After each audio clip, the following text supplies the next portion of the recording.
కిరాకార్పి వీళ్ళందరూ ఏంటంటే ఆమె కింద నుండి బతికిరు కానీ సో రాజకీయంగా వేరే పార్టీలు ఉండి విమర్శించదని ఆమె కూడా మరచడం అనుకుంటుంది. సేమ్ కిరాకార్పి కూడా ఆయన అంత కాయని అనుకుంటారు లోపాలు తప్ప కాల్ముక్తమైన క్షమించని ఆలోచన లోపాలు తప్ప.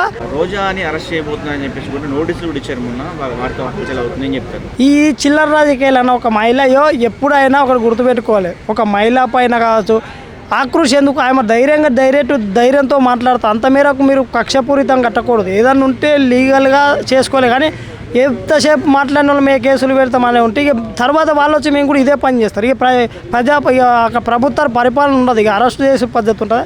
కాబట్టి మహిళల మీద కక్షలు చేయటం మంచిది కాదు. మీరే మహిళల గురించి ఎంతోసారి మాట్లాడారు కాబట్టి రోజా గారు ఎక్కడ కూడా ఈ మధ్యకాలంలో ఎక్కడ మాట్లాడలేదు. సరే ప్రభుత్వంలో ఉన్నప్పుడు ఏదైనా మాట్లాడవచ్చు, అది ప్రతి నాయకుడు మాట్లాడే విషయం. అంతపూరితంగానే కేసులు కట్టడం అనేది తప్పు. ఎందుకంటే రోజా గారు కూడా మంచిగా చేసిండ్రు.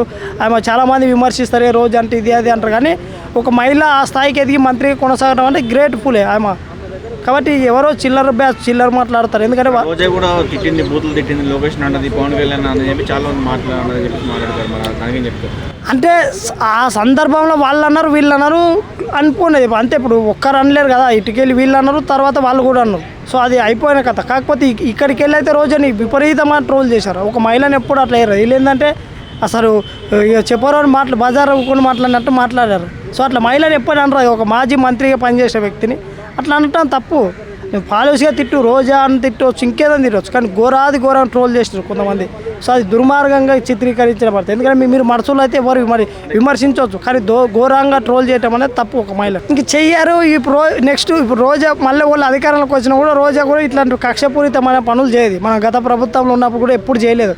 కిరాకార్పి వీళ్ళందరూ ఏంటంటే ఆమె కింద నుండి బతికిరు కానీ మన తోటి ఎట్లా సార్థం అవసరం అయిపోయిందంటే చల్ల అన్నట్టు ఉంటారు. సో ఆ రకంగా ఉంటారు. కాబట్టి వాళ్ళకు ఉంటుంది లోపల మేము అనకూడదు కానీ తప్పదు కదా. వేరే పార్టీ ఉన్నప్పుడు మా నాయకులు మెచ్చుకోవాలన్నప్పుడు మాట్లాడతారు. సో వాళ్ళకు లోపల ఉంటుంది వేరే తప్పది వేరే అనుకుంటారు కానీ బయటికి మాత్రం అనాలని అనుకుంటారు.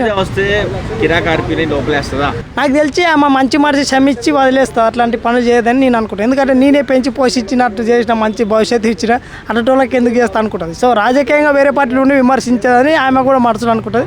సేమ్ కిరాకార్పి కూడా ఆయన అంత కాయని అనుకుంటారు లోపాలు తప్ప కాల్ముక్తమైన క్షమించని ఆలోచన లోపాలు తప్ప బయట ఏంటంటే తప్పదు. ఇక ఒక పార్టీ కింద ఉన్నప్పుడు రకరకాల ఉంటుంది కాబట్టి ఆ రకంగా అంటారు తప్ప డైరెక్ట్గా లోపల క్షమించమనో ఏదో అభిప్రాయం ఉంటుంది ఆయనకు కూడా.